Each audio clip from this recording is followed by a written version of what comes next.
ہر حال میں اللہ کو یاد کرو، اداس ہو تو اللہ سے باتیں کیا کرو، خوش ہو تو اللہ کا شکر ادا کرو، مشکل میں ہو تو اللہ سے مدد مانگا کرو، ڈپریشن میں ہو تو اللہ کے سامنے رویا کرو۔ بس یقین رکھو اللہ پر، وہ تمہیں ویران کنویں سے اٹھا کر سلطنت کا بادشاہ بنانے پر قادر ہے۔ سورہ یوسف سکھاتی ہے کہ بیمار صحت یاب ہو جاتے ہیں، کھوئے ہوئے مل جاتے ہیں، مشکلیں آسانیوں میں بدل جاتی ہیں اور غم خوشیوں میں بدل جاتے ہیں۔ بے شک سب میرے اللہ کے حکم سے ہوتا ہے۔ اور دعا ہی تو ہے جس نے حضرت موسیٰ علیہ السلام کے لیے سمندر میں راستے بنایا، دعا ہی تو ہے جس نے حضرت یوسف علیہ السلام کو اندھے کنویں سے باہر نکالا، دعا ہی تو ہے جس نے حضرت یونس علیہ السلام کو مچھلی کے پیٹ سے باہر نکالا۔ تمہارا بھی وہی رب ہے جو ان کا ہے، اور وہ رب تم سے ایک پکار دور ہے، اور تمہارا کام صرف دعا کرنا ہے، اور وسیلے اللہ خود بناتا ہے۔ اللہ تعالیٰ فرماتا ہے کہ تو میرا ہو کر تو دیکھ، سب کو تیرا نہ کر دوں تو کہنا۔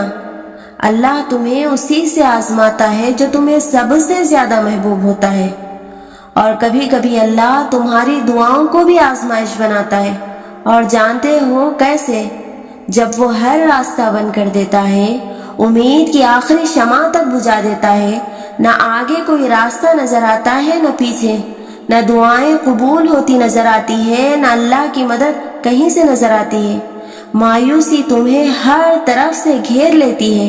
یہی وہ وقت ہوتا ہے جب اللہ تمہاری دعائیں آزماتا ہے دیری کر کے، اور یہ وہ وقت ہوتا ہے جب اللہ اپنے بندے کے اور بھی قریب ہوتا ہے، کیونکہ وہ جانتا ہے کہ اس وقت اس کے بندے کو اس کی سب سے زیادہ ضرورت ہے۔ اس وقت میں مانگی گئی دعائیں قبولیت میں وقت ضرور لگا سکتی ہے، لیکن قبولیت کا درجہ پا لیتی ہے۔ ہمت رکھو، اللہ سب جانتا ہے، صبر رکھو، اللہ تمہارے ساتھ ہے، اور دعا اس چیز کو بھی تم تک کھینچ لاتی ہے جو تمہارے نصیب کا حصہ نہیں ہوتی، اور معجزے یقین کے دھاگے پر ٹکے ہوتے ہیں۔ سکون سے لے کر بے بسی تک سارے اختیارات صرف اللہ کے ہیں۔ ایسا نہیں ہے کہ لکھا ہوا نصیب بدل نہیں سکتا، ایسا نہیں ہے کہ جو چھن گیا وہ اب واپس نہیں مل سکتا۔ جو چیز اللہ نے تمہارے لیے لکھ دی ہے، اگر 7 زمین اور 7 آسمانوں میں رہنے والی ہر شے ایڑی چوٹی کا زور بھی لگا لے، تب بھی تمہاری اور اس کی راہ میں رکاوٹ نہیں بن سکتی۔ اور جس کو اللہ نے تمہارے لیے نہیں لکھا، اس کو دعا کے علاوہ کائنات کی کوئی بھی چیز تم تک نہیں لا سکتی۔ جیسے حالات بدلتے ہیں ویسے مقدر بھی بدلتے ہیں، لیکن ہر چیز کے ہونے کو ایک وقت مقرر درکار ہے۔ تمہیں پورا حق ہے ان خوابوں کے لیے لڑنے کا جن کی تعبیریں تم نے دیکھی ہے، کیونکہ جب اللہ تمہارے دل میں کسی کا خیال پیدا کرتا ہے تو وہ چاہتا ہے کہ تم اسے مناؤ، اسے وہ چیز تمہیں دینے پر آمادہ کرو، بار بار جھولی پھیلاؤ، بار بار اسے پکارو تاکہ وہ کن فرما سکے اور تمہاری فرمائش پوری کر سکے۔ مانگنے کا حق اس نے تمہیں دیا ہے۔ جب اس نے خود فرما دیا ہے کہ دعا پہاڑوں کو بھی ان کی جگہ سے سرکا سکتی ہے، تو قبولیت کا تو شک بنتا ہی نہیں۔ اللہ نے مقدر لکھنے کا اختیار تمہیں دیا ہے کہ چاہو تو دعا کا تسلسل بڑھا لو اور چاہو تو مایوس بیٹھ جاؤ۔ مت بھولو کہ تمہارا کام صرف التجا کرنا ہے، تدبیریں تو وہ خود نکالتا ہے۔ جب وہ کسی کام کے ہونے کا سوچ لیتا ہے تو وہ اس کام کے مکمل ہونے کا اشارہ دیتا ہے، بس پھر جو ممکن ہو اور جو ناممکن ہو سب ہو جاتا ہے۔ اور اللہ کبھی بھی انسان کو مایوس ہونے نہیں دیتا۔ وہ اگر امید کا ایک دروازہ بند کرتا ہے تو اس کے بدلے 10 دروازے اور کھول دیتا ہے، لیکن ان دروازوں کو وہی دیکھ سکتا ہے جو یقین کرتا ہے۔ اور جانتے ہو یقین کیا ہے؟ تو سنو، تب بھی آگے بڑھنا جب زندگی تھکا کر گرا دے، تب بھی مسکرانا جب مسکرانے کی کوئی وجہ نہ ملے، اور کہنا کہ تو راضی تو میں بھی راضی، اور اس چیز کے لیے ہاتھ اٹھانا اور گڑ گڑانا جس کا ملنا ناممکن ہو۔ یہ یقین کی وہ کیفیت ہے جب انسان کا دل چیخ چیخ کر کہتا ہے کہ میرا رب ہر شے پر قادر ہے، اور جب انسان یہ یقین کر لیتا ہے تو کیسے ہو سکتا ہے کہ پھر وہ دو جہانوں کا بادشاہ اسے اپنے طاقت کے جلووں سے محروم رکھے؟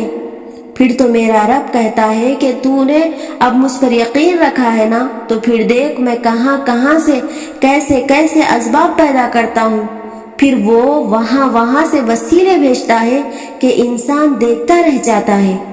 بس پھر ہر محرومی سے وہ انسان کو آزاد کر دیتا ہے اور اپنی محبت کی قید میں رکھ لیتا ہے، اور جس کو وہ اپنی محبت کی قید میں رکھ لے اس کے مقدر کی تو کیا ہی بات ہے۔ اور جب وہ معجزے کرنے پر آتا ہے تو مجال ہے کسی چیز کی جو رکاوٹ بنے۔ میرا رب تاقراتوں میں جلتا ہوا وہ چراغ ہے جس کے نور سے دو جہاں مہکتے ہیں۔ اور یاد رکھو، جب کبھی تم ہمت ہارنے لگو تو بس دل کو اتنا سمجھانا کہ جو ہو رہا ہے اس میں اللہ کی رضا ہے، اور جو ہوگا اس میں بھی اللہ کی رضا ہوگی۔ پتہ ہے ہم بے سکون تب ہوتے ہیں جب ہم اللہ پہ اس طرح سے یقین نہیں رکھتے جیسا رکھنا چاہیے، پھر ہمارا دل بے چین رہتا ہے اور ہر چیز بے معنی اور اداس سی لگتی ہے۔ اس لیے ایک لمبی سانس لو اور گزرا ہوا اچھا وقت یاد کرو، اور اگر یاد کرنے کو گزرا ہوا اچھا وقت بھی نہیں مل رہا تو آنکھیں بند کر کے ایک دفعہ ان تمام مراحل پر نظر دوڑاؤ جن پہ اللہ نے تمہیں تمہارے کہنے سے پہلے ہی سنبھال لیا تھا۔ اس کی نعمتیں یاد کرو، اس کی حکمتیں یاد کرو، اس کی طاقتیں یاد کرو، رات کا دن میں اور دن کا رات میں بدلنا یاد کرو، اور آخر میں اس کا وعدہ یاد کرو کہ ہر مشکل کے بعد آسانی ہے، ہر اندھیری رات کے بعد چمکتا ہوا سویرا ہے، اور اس سے اپنے قریب محسوس کرو، اور بھول جاؤ کہ کوئی شہرک کا فاصلہ بھی ہے، بس بے ساختہ ہونٹوں پہ اس کا نام طاری کر لو، پھر دیکھنا یہ شہرک کا فاصلہ بھی ختم ہو جائے گا اور وہ کیسے سکون بن کر تم میں سما جائے گا۔ اور تمہیں تکلیفوں سے گزرے بغیر کیسے پتا چلے گا کہ تمہارا رب مشکل کشا ہے؟ بن مانگے ہی مل جائے تو کیسے یقین ہوگا کہ تمہارا رب دعاؤں کا بہت سننے والا ہے؟ اگر سب تمہارے ساتھ رہیں گے تو کیسے پتا چلے گا کہ اللہ کے سوا کوئی اپنا نہیں ہوتا؟ ناممکن کی طلب اگر نہیں دی جائے گی اور اگر تم ناممکن سمجھ کر مانگنا ہی چھوڑ دو گے تو کیسے پتا چلے گا کہ اللہ معجزے کرنے پر قادر ہے؟ سنو، تم انسان ہو کہ تم اس کی مصلحتوں کو سمجھ سکو، تم ہر حال میں اس پر یقین رکھا کرو۔ تمہارا رب وہی ہے جس نے سمندر کے بیچ سے موسیٰ علیہ السلام کے لیے راستے نکالا تھا، ابراہیم علیہ السلام کو آگ سے محفوظ رکھا، یونس علیہ السلام کی مچھلی کے پیٹ میں بھی حفاظت کی۔ ہاں، تم موسیٰ، ابراہیم، یونس نہیں ہو، مگر تمہارا رب وہ ہی ہے جو ان کا بھی رب ہے۔ اور کوئی آزمائش خالی ہاتھ نہیں جاتی انسان پر سے، کبھی صلہ دے جاتی ہے، کبھی ٹل جاتی ہے، اور کبھی اللہ کے ہاں مقبولیت دے جاتی ہے، اور کبھی دعا کرنے کا سلیقہ دے جاتی ہے۔ اللہ جو آزمائشیں بندے پر ڈالتا ہے ان میں سے کوئی ایک بھی انسان کو خسارے میں نہیں ڈالتی۔ زبان پر شکر رکھیں، اللہ بڑا مہربان ہے، اور تم پریشان نہ ہو، اللہ کی قدرت تمہاری ناممکن دعاؤں سے بہت بڑی ہے۔ مانگنے کی شدت سے ہی تو قبولیت کی ڈور جڑی ہے۔ پیاس سے گزار کر ہی تو اللہ نے حضرت حاجرہ علیہ السلام کو زمزم تک لایا تھا۔ حضرت نوح علیہ السلام کے لیے تو اللہ نے طوفان کے ذریعے سے مدد بھیجی تھی۔ کتنے انتظار کے بعد اللہ نے حضرت یعقوب علیہ السلام کو حضرت یوسف علیہ السلام سے ملوایا تھا۔ ہمارے نبی صلی اللہ علیہ وسلم کی ایک انگلی کے اشارے پر تو اللہ نے چاند کو 2 ٹکڑوں میں توڑ کر رکھ دیا تھا۔ ہو سکتا ہو جسے تم سزا سمجھ رہے ہو وہی تمہاری بہتری ہو۔ سنو، تم پریشان نہ ہو، اللہ تمہاری مدد کرنے والا ہے۔ تم خود کو تنہا محسوس نہ کرو، تمہارا اللہ تم سے 70 ماؤں سے زیادہ پیار کرتا ہے۔ تم صبر کے ساتھ اس کے فیصلوں کا انتظار کرتے رہو، اللہ بہترین راستے بنا کر تمہیں تمہاری منزل تک پہنچانے والا ہے۔